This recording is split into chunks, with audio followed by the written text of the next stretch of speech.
मागच्या जुलै महिन्यात निसर्गाचा तांडव सर्वांना बघायला मिळाला। कोकण व पश्चिम महाराष्ट्रात अतिवृष्टीमुळे प्रचंड जीवितहानी व वित्तहानी झाली। या पार्श्वभूमीवर अनेकांनी पूरग्रस्तांना मदत करावी असे आवाहन केले। त्यानुसार अनेक सामाजिक संस्थांनी जीवनावश्यक वस्तूंची मदत केली आहे।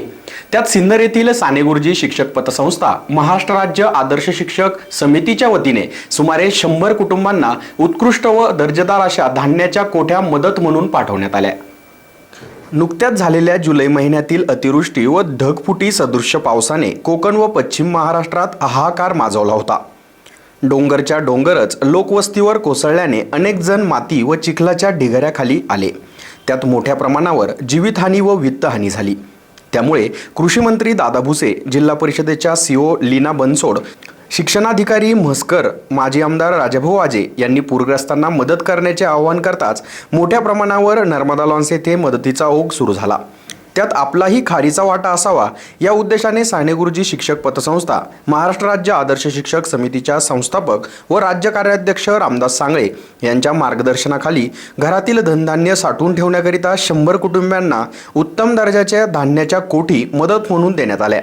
या प्रसंगी माजी आमदार राजाभाऊ आजे, पंचायत समिती सभापती रोहिणी कांगणे, नायब तहसीलदार साबळे, नगरसेवक सोमनाथ पावसे, मनोज भगत, गट शिक्षणाधिकारी साळुंखे, गट विकास अधिकारी मुरकुटे, संजय सानप आदींच्या उपस्थितीत ही मदत जमा करण्यात आली। यावेळी साने गुरुजी शिक्षक पतसंस्था, महाराष्ट्र राज्य आदर्श शिक्षक समितीचे रामदास घुगे, आदर्श शिक्षक समितीचे जिल्हाध्यक्ष राजू सानप, तालुका अध्यक्ष संजय आव्हाड, तालुका ज्येष्ठ नेते प्रवीण देवरे, अविनाश खेडकर, रवींद्र सातव, सोमनाथ पथवे, बाळासाहेब शेळके, भाऊसाहेब भालेराव, विजय चकोर, राजाराम सानप, दीपक उगले, रामनाथ सानप, खंडेराव आव्हाड आदींसह मान्यवर उपस्थित होते। SN न्यूजसाठी शुभम क्षत्रिय। आज साने गुरुजी प्राथमिक शिक्षक संघ, सहकारी पतसंस्था आणि महाराष्ट्र राज्य आदर्श शिक्षक समिती यांनी ज्या महाराष्ट्रावरची पुराची जी परिस्थिती आली आणि ज्या लोकांनी बेघर झाले, ज्यांना आज साहित्यापासून वंचित आहे, सगळ्या गोष्टीपासून वंचित आहे, त्यांना मदत करायचं सडल हाताने मदत त्यांनी मिळवलेली आहे।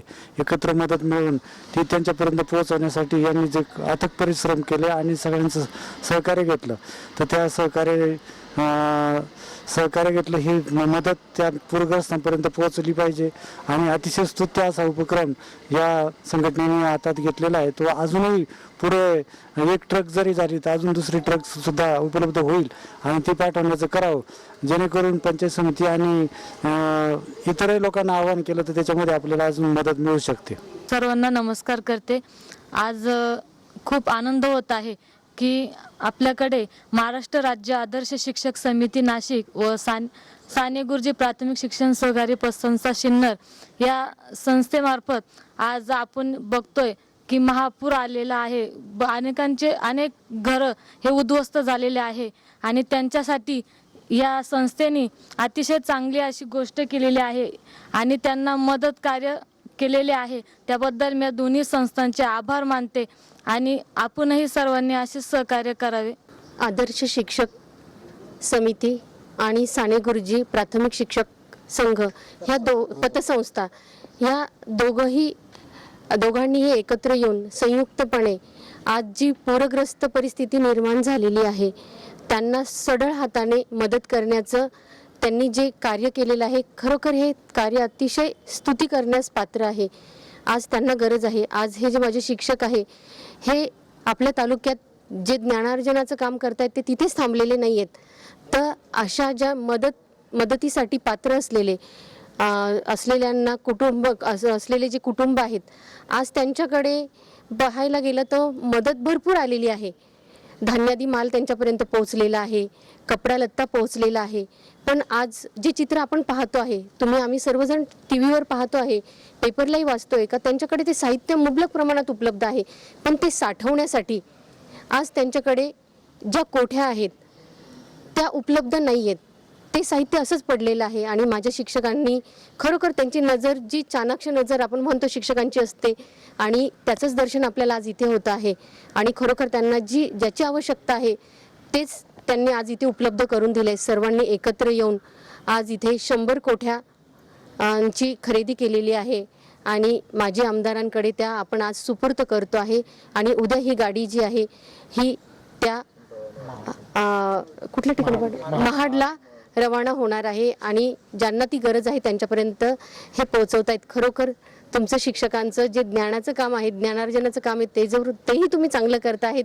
आणि आज ही जी तुम्ही मदत सढळ हाताने सर्वांनी केलेली आहे, खरोखर आज तुमच्या कार्यामुळे माझ्या नजरेमध्ये तुम्ही फार उच्च स्थान इथे प्राप्त केलेलं आहे. खरोखर सर्वांचे धन्यवाद. जुलै महिन्यामध्ये कोकणात आणि पश्चिम महाराष्ट्रात जो ढगफुटी सदृश्य पाऊस झाला आणि त्या पावसाने त्या महाड शहरामध्ये, त्या परिसरामध्ये आणि पश्चिम महाराष्ट्रामध्ये प्रचंड पूर येऊन काही ठिकाणी दरडी कोसळून अनेक ठिकाणी जीवितहानी आणि वित्तहानी झाली. त्या परिस्थितीने संपूर्ण महाराष्ट्रामध्ये सगळ्या लोकांना अचानक खूप असा धक्का बसला आणि आपल्याच मधले काय आपले बांधव, त्यांचे कुटुंब त्या ठिकाणी उद्ध्वस्त झाले. काही पुराने खूप मोठं वित्तहानी त्या ठिकाणी लोकांची झाली.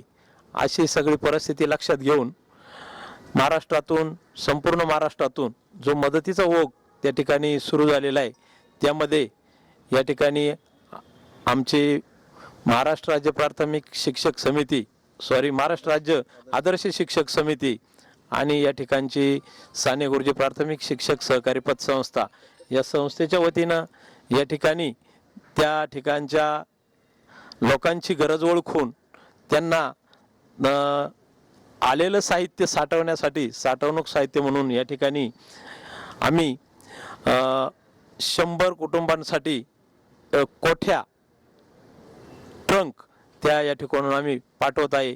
आणि सदरील कोठ्या आम्ही सिन्नरचे माजी आमदार आदरणीय राजाभाऊ वाजे यांच्याकडे सुपूर्द या ठिकाणी करत आहोत. या ठिकाणून उद्या ती मदत त्यांच्यामार्फत महाड शहरामध्ये जाणार आहेत.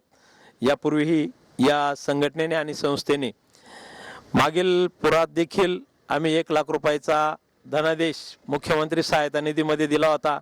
त्यानंतर आपलं सर्वांचं आमचं कर्तव्य म्हणून किंवा सामाजिक बांधिलकी म्हणून या ठिकाणी कोविड सेंटरला देखील सिन्नरच्या यापूर्वी 50,000 रुपयाची बाक आम्ही त्या ठिकाणी त्या रुग्णालयाला भेट दिलेले. अशीच आम्ही आमच्या संघटनेच्या वतीनं आणि संस्थेच्या वतीनं आमच्या गरजा भागवताच आमच्या हातून आम्ही समाजाची देखील बांधिलकी या ठिकाणी जोपासतोय. आणि अशीच परमेश्वर आम्हाला कायमची चांगली बुद्धी देव आणि आमच्या हातून असं सत्कार्य घडावं हे मी या ठिकाणी नमूद करतोय.